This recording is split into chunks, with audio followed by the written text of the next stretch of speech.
In this video, we focus our attention to the case where our Banach space is an LP space, and we prove a theorem that is arguably the most famous theorem in ergodic theory. It's due to Birkhoff. It has slightly stronger assumptions than the von Neumann-Yasuda theorem, but it also has, in many ways, a stronger conclusion. So what this theorem looks at are contractions on LP that actually arise from operators that are contractions on both L1 and L infinity. So if you're a contraction on both L1 and L infinity, by interpolation, you're contractions on all of the LP spaces. And the theorem is not just concerned about contractions on all LP spaces, it also focuses on positive contractions, that is, operators that preserve positivity in the sense of LP spaces. And what that means is that if you have two functions and f is greater than g in the sense that f of x is greater than g of x for almost every x, then this is preserved by the operator. Tf of x will be greater than Tg of x for almost every x.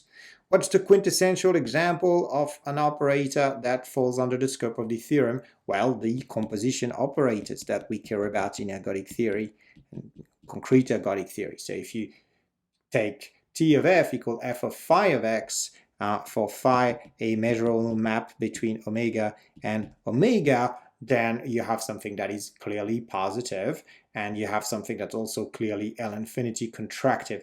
Now, for appropriate measure, you can also show that it will be L1 contractive, but you want specific choices of measures for that.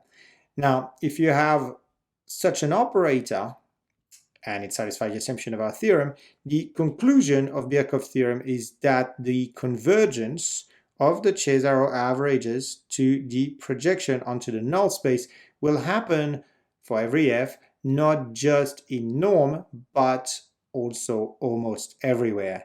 Now, that's very useful in practice, because what this tells you is that you can look at a single value of omega in your space capital omega, and you look at the orbits of that dynamical system started at that value omega, and from that you infer global properties of the system, right? Typically we would be able to prove in concrete application that this projection is actually just taking the average of f. So you derive properties about the functions acting on every point in your space as a variable from looking at an orbit for a single point.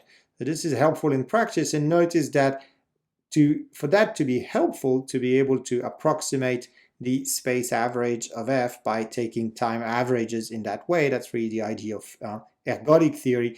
It's very important that we don't just use a abstract theorem and take a subsequence that converges almost everywhere from our sequence that converges in LP norm.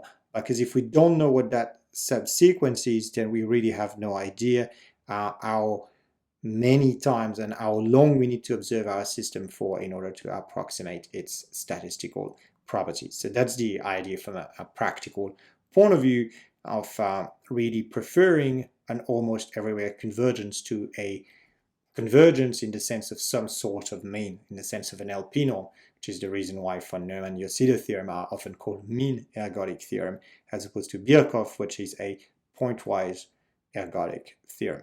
So we will prove this theorem. We won't give the original proof, we will give a proof where we derive it from our theorem, from our mean ergodic theorems, from our theorems in norms due to von Neumann and Yasuda. And the key thing we need in order to prove that theorem is the next lemma, and there's a very general principle behind that lemma that comes from harmonic analysis, so ergodic theory. The two fields are very closely connected, and this lemma tells us that when we look at the supremum of the quantity we want to converge, this supremum has good LP properties. So taking such a supremum here is what we call taking a maximal function. This particular one is called the ergodic maximal function associated with T. And what we are proving here, if you remember, is a weak type PP inequality for that maximal function. So there's a general principle here that if you have good control on the supremum of the quantity you want to prove convergence for, you will be able to deduce convergence from appropriate control of suprema. So let's do that first. Prove the appropriate weak type PP estimate for the maximal function, and then we'll derive theorem 14.6 from lemma 14.7 and theorem 14.5. Okay, so let's prove this maximal inequality. Let's give ourselves a lambda and let's give ourselves an f in LP. Now I'm going to define mk to be, let's call it mk lambda, to be the sum of the tj of absolute value of f, j equal 1 to k, minus k times lambda.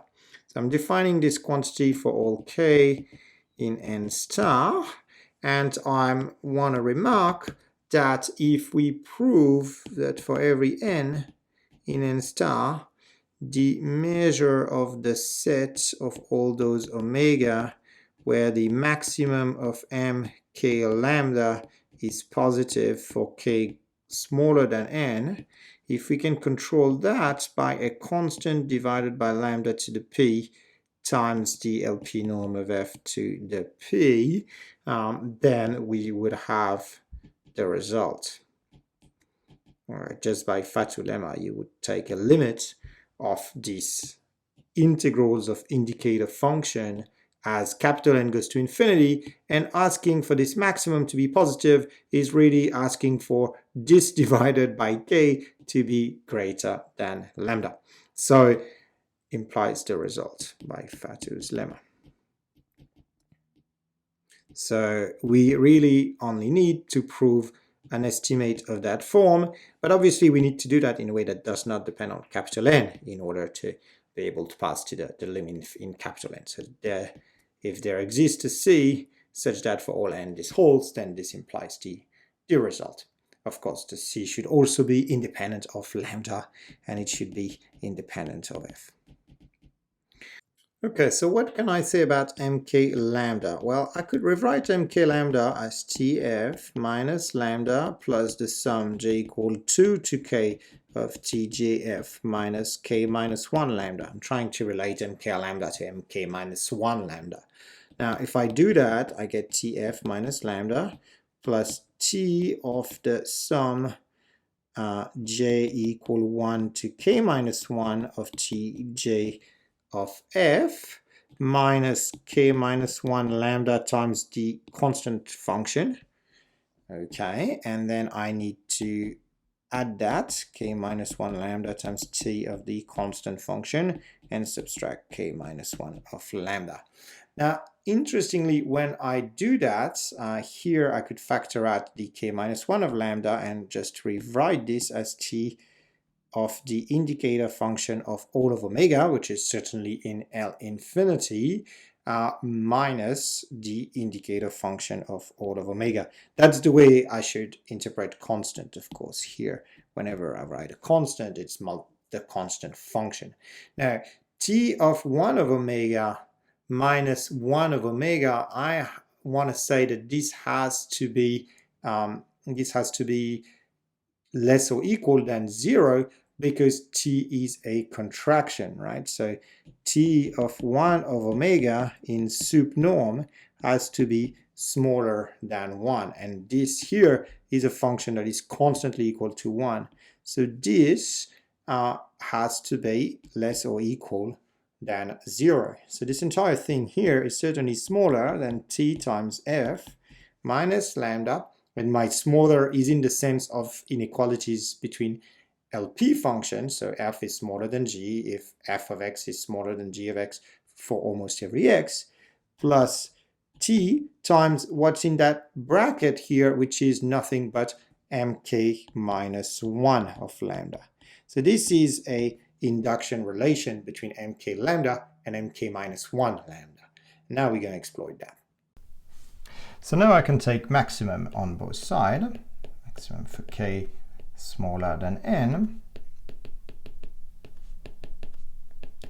and use the positivity of t, so this is going to be smaller than t of the maximum of mk minus 1l, or mkl, for k smaller than n, which is obviously greater than this.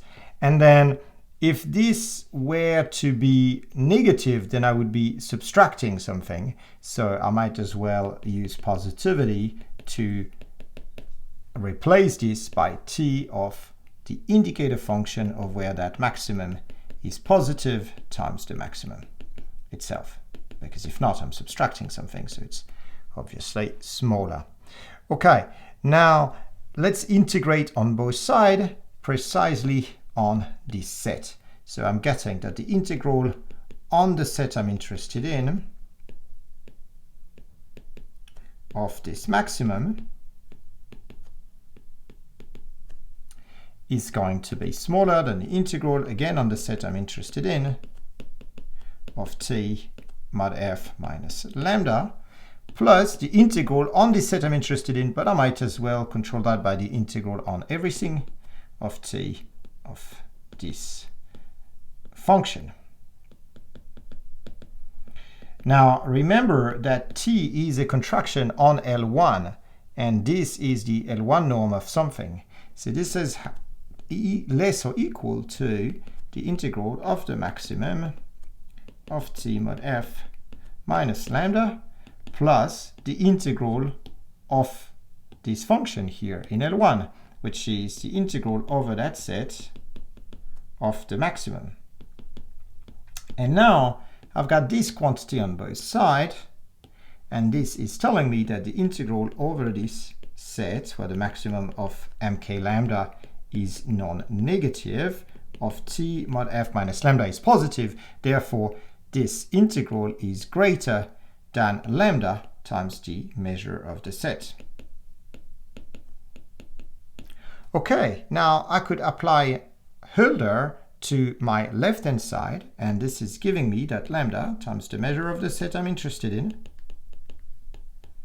has to be smaller than the LP norm of t mod f times the measure of the set I'm interested in raised to the power 1 upon p prime.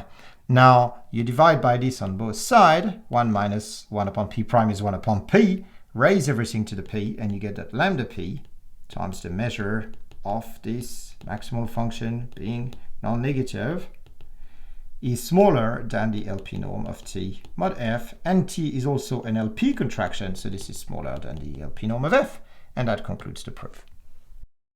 Okay, we're now in the position to prove Birkhoff theorem. So the first thing we do is that we apply von Neumann theta ergodic or mean ergodic theorem. And this theorem gives us that X splits as the null space of identity minus T plus the range of identity minus T closure. Okay, so as we always do, we look at the two components independently. If we are in the null space, then everything is very simple, because 1 upon n sum j equal 1 to n of tj of f of omega is just f of omega for all omega, well, or almost every omega. They equal as LP function, so they equal almost everywhere. So for almost every omega in capital omega. So we do have our result definitely on the null space.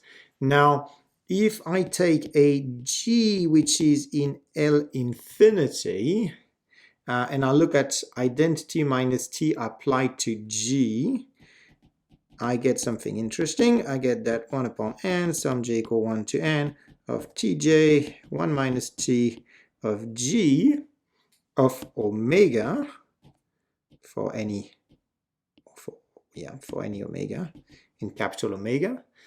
This is going to be, it's a telescoping sum, so this is going to be 1 upon n times Tn plus 1 minus t applied to g at omega, and this is certainly smaller than 1 upon n times Tn plus 1 minus t applied to g in L infinity norm, but t is in an infinity contraction, so this is smaller than 2 upon n times the sup norm of g, and this goes to 0 as n goes to infinity. So for an element of the form identity minus t of g and g in L infinity, we have our result. Now you give me an f that is in the closure of the range of identity minus t. It's the LP closure. We can exploit the fact that LP intersected L infinity, just approximating with simple function, is dense in LP with respect to the LP norm.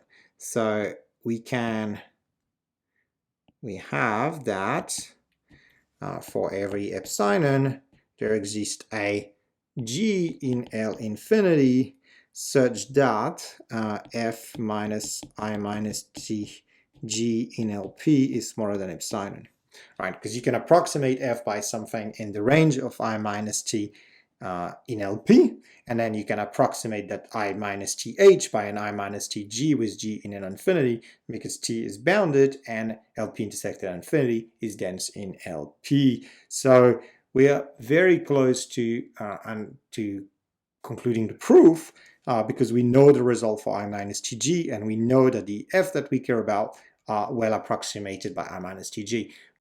Now, how do we use this approximation argument? Well, we show that the Cesaro averages of Tj of f have to converge almost surely whenever the Cesaro averages of I minus t of g do. So to run that, we say let h be I minus t of g, give ourselves some natural numbers and some level lambda, and then we look at 1 upon n sum j equal 1 to n tjf minus 1 upon m sum j equal 1 to m tjf in absolute value.